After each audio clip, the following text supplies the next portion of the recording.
بسم الله الرحمن الرحيم. السلام عليكم ورحمة الله وبركاته. زي ما انتم شايفين كده عاملين النهاردة أكلة شعبية جميلة جدا هتعجبكم جدا. عاملين النهاردة بصارة يا جماعة ومسقعة.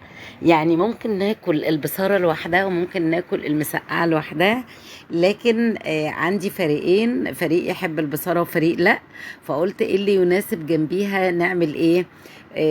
مسقعة. وزي ما انتم شايفين كده عمالة ادوق وطعم الحاجة تحفة تحفة جدا. بنتشوق جدا للأكلات الشعبية الجميلة دي. وبيبقى نفسنا فيها، لكن الولاد مش بيطوعونا على طول يعني. نصلي ونسلم ونبارك على رسول الله صلى الله عليه وسلم. ونشوف بقى هنعمل ايه. بس اعملوا لنا لايك لو لسه ما عملتوش لايك لحد دلوقتي. اعملوا لنا لايك. انا معايا دلوقتي كيلو فول مجروش، مغسول ومنقوع او مش منقوع مش هتفرق خالص. هو لما بيتحط في النار وبيتسلق بيبقى كويس جدا. عايزه اقول لكم بقى ان معايا 3 بصلات وسط مش كبار، ومعايا راس توم بحالها متقشره ومتفصصه زي ما انتم شايفين كده. ومعايا قرن فلفل حامي او بارد زي ما تحبوا. دي المكونات اللي عندي. معايا مكعب من مرقة الدجاج، ومعايا نعناع ناشف ولو اخضر كمان يبقى جميل جدا. عايزه اقول لكم ان دي كل المكونات، ومعاها بقى كزبره خضراء. ما بنحطش كل انواع الخضره، بنحط كزبره خضراء بس. علشان لو حطينا بقيه الخضار بقى اللي هو البقدونس والكزبره بياخد الطعم في حته تانية خالص، واحنا عايزين الطعم الاصلي للبصاره زي ما امهاتنا كانت بتعملها. غليت ميه وحطيت كل المكونات. اللقطه ما جتش وانا بحط المكونات بس عادي يعني. وحطيت الخضره بقى في الاخر كده. ايه المكونات تاني؟ كيلو من الفول المجروش، 3 بصلات وسط، راس توم متقشره ومتفصصه، وعندي كمان قرن فلفل حامي وشويه نعناع ناشف او اخضر، وربطتين كبار من الكزبره. لو ملاحظين انا حطيت دلوقتي شويه كزبره، وبعد ما غليت لقيتها لونها فاتح ومحتاجة كزبرة تاني، رحت جاية مزوداها. هتشوفوا دلوقتي أثناء الخطوات. وهنسيبها بقى تتسلق زي ما انتم شايفين كده. قلبنا كل المكونات. الأكلة دي يا جماعة مش بتاخد يعني اما تخشي المطبخ من أول ما تعمليها لحد ما تغرفيها ساعة بالظبط كده. آه هنسيبها بقى تغلي وتاخد وتدي كده وتستوي مع بعضها. اوعوا تنسوا اللايك، انا بفكركم تاني اهو، واحنا لسه في الاول ما ننساش اللايك.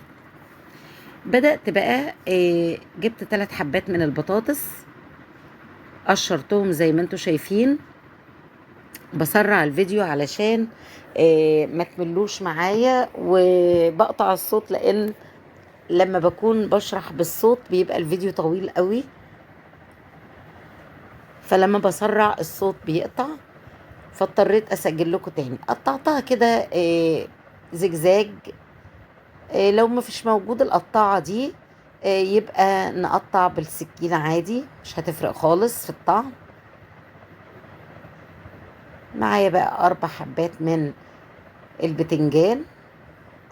يعني انا عملت 3 حبات من البطاطس لان المسقعة اساسها بتنجان وفلفل، فالبطاطس دي بنخليها تدعمها بس عشان الولاد مش بيحبوها بتنجان وفلفل بس كده،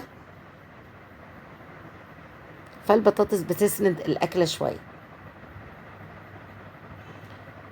هنقطع بقى البتنجان طرنشات زي ما انتوا شايفين السمك كده.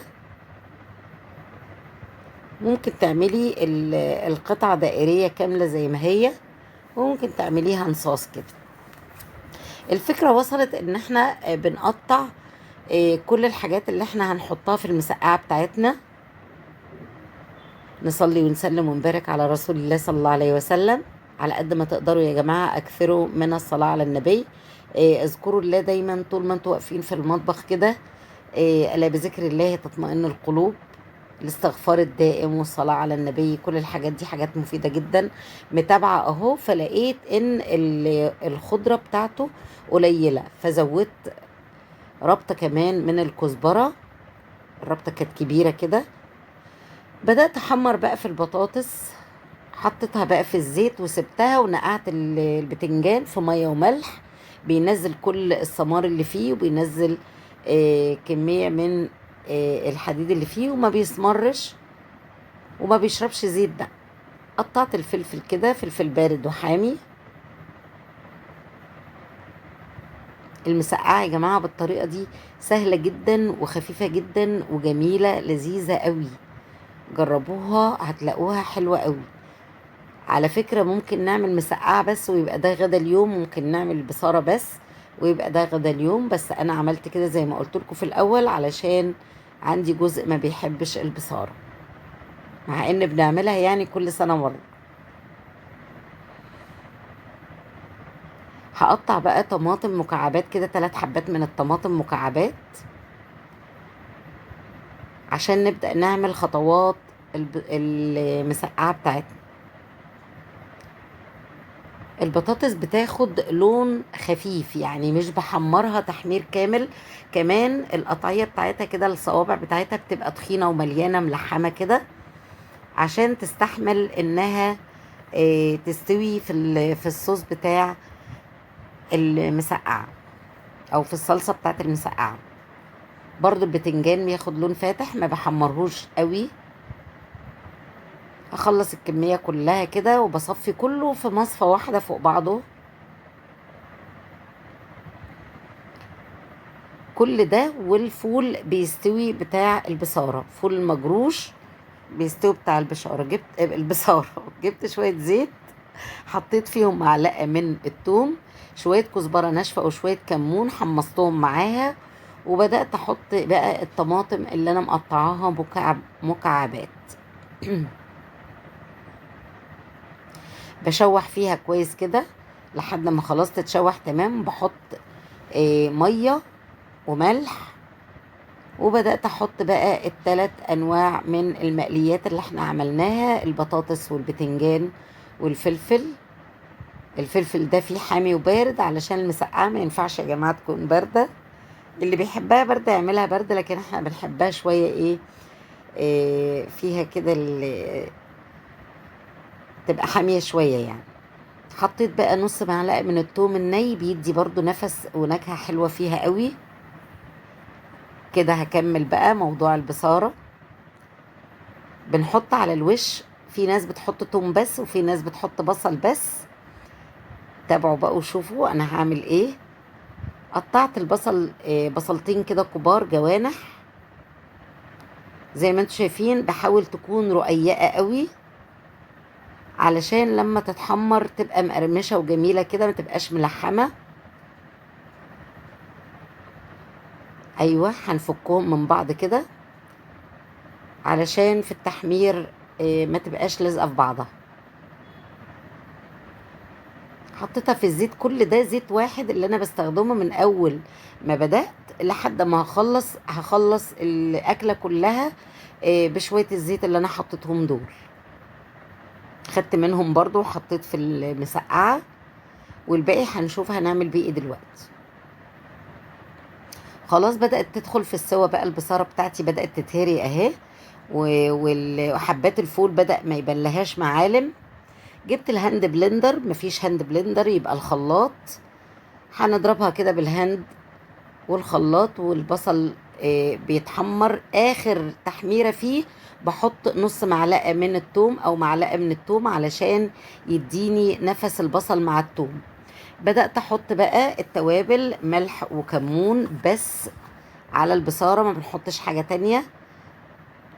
اي طعم يوديها في حتة تانية لا. اول ما عملتها خالص في اول حياتي حطيت عليها فلفل اسمر، لقينا طعمها مش بصارة خالص، راحت في سكة تانية. بعد ما ضربتها كده وحطيت عليها شوية التوابل والزيت اللي باقي من التقلية اللي انا عملتها، قلبتها كلها بقى على بعضها وبدأت اظبط ملحها كده وظبطتها تمام. وبدأت احطها بقى في اطباق دي للاكل على طول. وطبعا كمية الكيلو دي كمية كبيرة جدا، هتشوفوا دلوقتي عملت معايا قد ايه.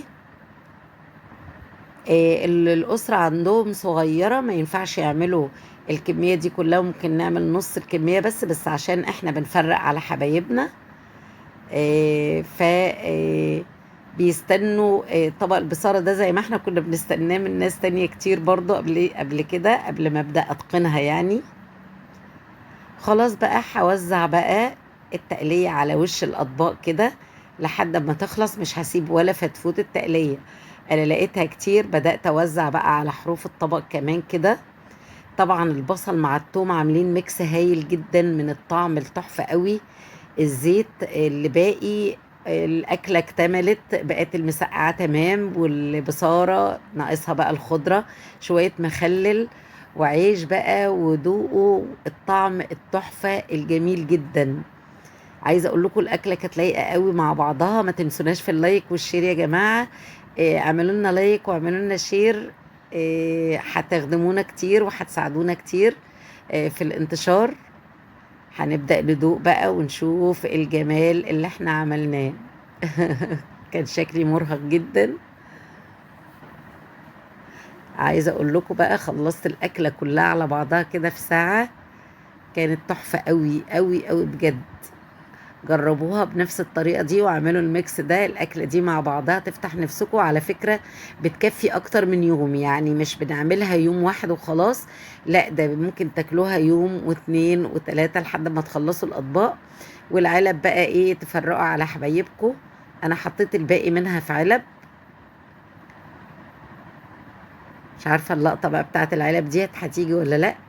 بدأت أدوق بقى واستمتع بالطعم الجميل. بنعملها كل سنة مرة يا جماعة، جربوها مش هتندموا. شكرا ليكم والسلام.